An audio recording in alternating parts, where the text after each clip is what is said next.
नमस्कार, बहुत बहुत स्वागत है आप सभी का। आज बहुत दिनों के बाद आज फिर से हमारी आपकी मुलाकात हो रही है। तो अब इतने दिनों के बाद मुलाकात हो रही है तो आपको लगा होगा कि क्यों इतना दिन कहाँ थे।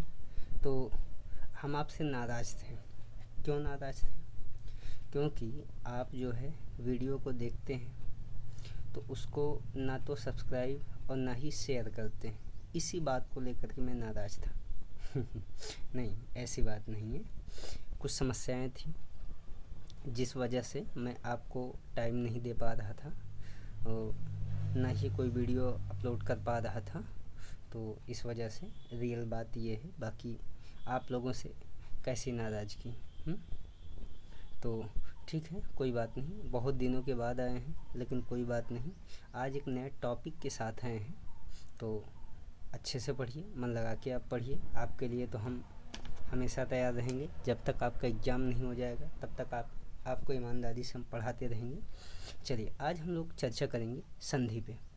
तो सबसे पहले हम ये समझते हैं कि संधि आखिर कहते किसे हैं, संधि का अर्थ क्या होता है। तो यहाँ पे जैसे कि लिखा गया है, संधि का अर्थ जोड़ या मेल होता है। अच्छा, अब सवाल ये है कि ये जो जोड़ या मेल है किसका। तो इधर देखो लिखा भी है दो वर्णों का, यानी कि संधि में हमेशा दो वर्णों का जोड़ होता है या दो वर्णों का मेल होता है। अच्छा, चलिए कोई बात नहीं, यहाँ तक तो समझ में आया। अब संधि की परिभाषा एक बार देख लेते हैं कि आखिर संधि कहते किसे हैं।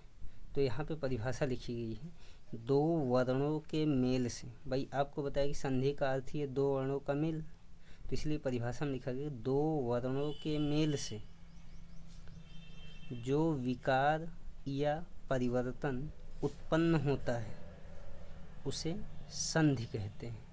अच्छा, जाहिर सी बात है कि जब दो वर्ण मिलेंगे तो दोनों वर्ण मिल करके कोई न कोई तीसरा वर्ण बनाएंगे, या जब दो वर्ण मिलेंगे तो उस वर्णों के मिलने से कुछ न कुछ परिवर्तन होगा।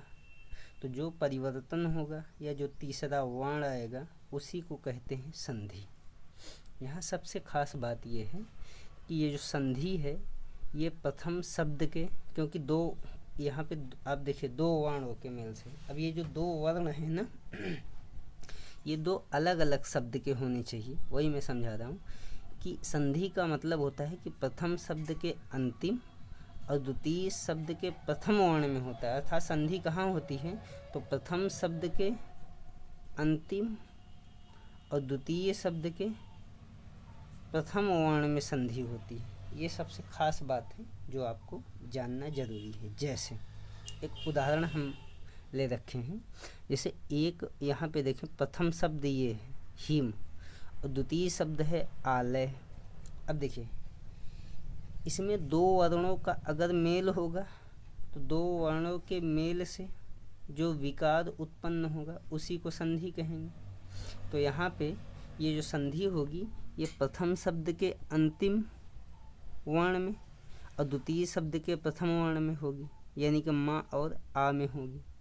लेकिन नहीं, यहाँ पे कह रहा है कि प्रथम शब्द के अंतिम वर्ण में, तो ये माँ जो है ये माँ वर्ण नहीं है। बात को समझिए, अगर इसका वर्ण विच्छेद करें तो माँ का वर्ण विच्छेद करेंगे तो हल के साथ में माँ और फिर आ जाएगा आ, और इसको देखें तो ये हो जाएगा दीर्घ आ। अब देखिए प्रथम शब्द के अंतिम वर्ण और द्वितीय शब्द के प्रथम वर्ण, अब इसमें मेल होगा और इसके मेल से जो विकार उत्पन्न होगा, जैसे आ और आ मिलेगा तो ये दीर्घ आ ही बनेगा। ठीक, बाकी यहाँ माँ है और इसके पहले ही है। ठीक, तो यहाँ बन जाएगा ही तो पहले ही था ये, और माँ था, माँ में लेकिन कोई स्वर नहीं था, तो ये जो स्वर है ये इसको सहायता कर देगा तो बन जाएगा हिमा। और यहाँ पे आ का कोई मतलब रहा नहीं, बाकी ला और या है, तो ये मिल के बन जाएगा हिमालय। बात समझ में आई? तो यही क्या है, संधि। ठीक, चलिए आगे बढ़ते हैं। अब आते हैं संधि के भेद पर। अच्छा, अगर संधि के भेद की बात करें तो संधि के 3 भेद हैं। कौन कौन से हैं भाई? अगर हम संधि के भेद की बात करें तो संधि के 3 भेद हैं। कौन कौन 3 भेद हैं भाई?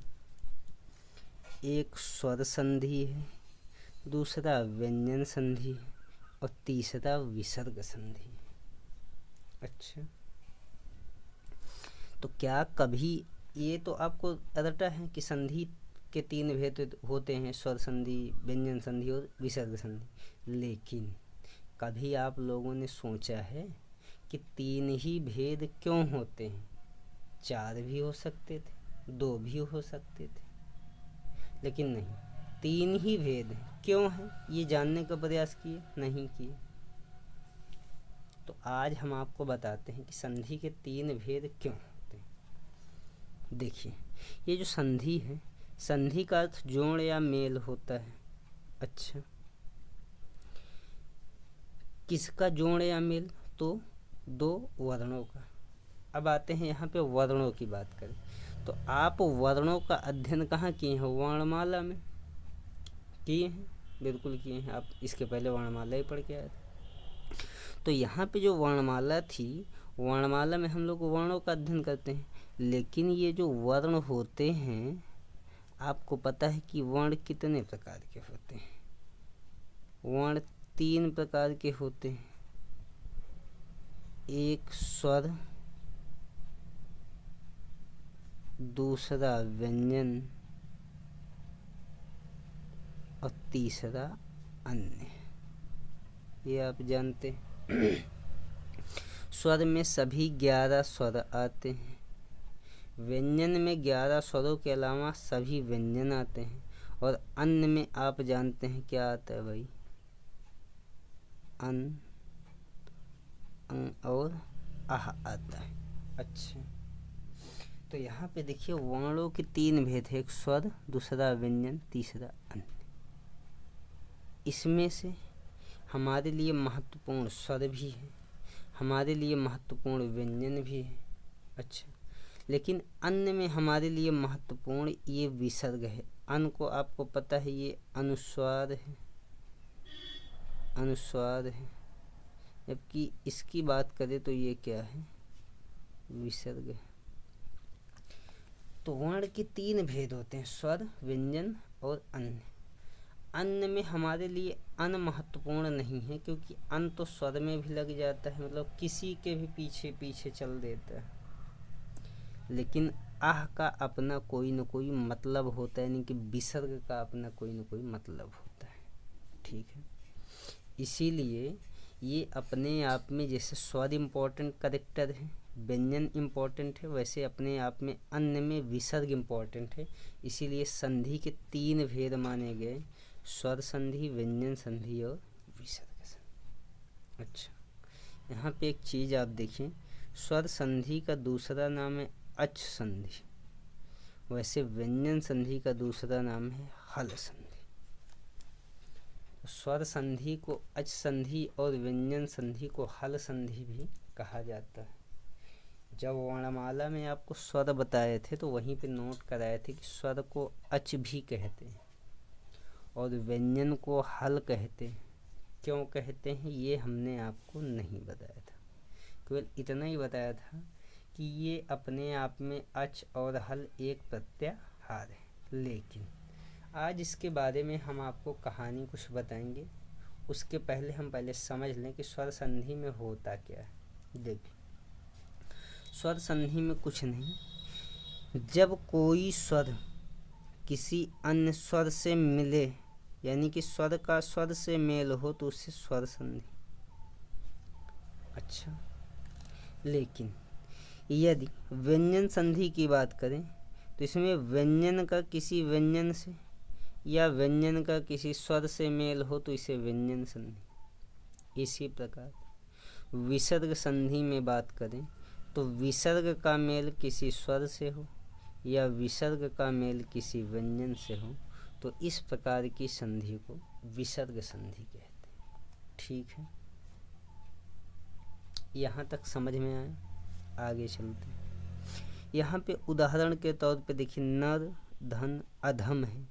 यहाँ पे रा को तोड़ेंगे तो हल के साथ में रा और आ आएगा। यहाँ पे आ है तो प्रथम शब्द का अंतिम वर्ण भी आ और द्वितीय शब्द का प्रथम वर्ण भी आ। तो यहाँ पे दोनों अगर वर्णों की बात करें, प्रथम और अंतिम के दोनों स्वर हैं, इसलिए कैसी संधि? स्वर। अब आप समझ गए। कहीं भी लिखा हो, अब आप देख के बता सकते हैं। कोई भी अगर संधि है तो देख के आप बता सकते हैं कि इसमें कौन सी संधि है। स्वर संधि है।